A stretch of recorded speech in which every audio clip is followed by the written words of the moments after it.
போகின்றேன். இறுதி பெறுபேற்றுக்கு காரணம் குறிப்பிடப்படாத வாக்கியம் எது? முதலாவது, சுத்தம் சுகம் தரும். சுகம் தரும் என்றது காரியம், சுத்தம் காரணம்.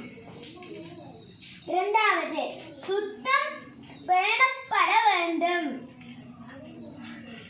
பேணப்பட வேண்டும் காரியம், சுத்தம் காரணமா வராது.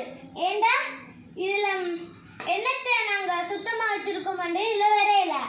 அடுத்தது மூன்றாவது, சுத்தம் பேணினால் சுகமாக வாழலாம்.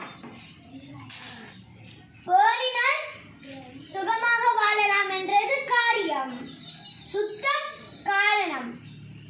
அப்ப 24வது கேள்விக்கு இரண்டாவது விடை. நன்றி.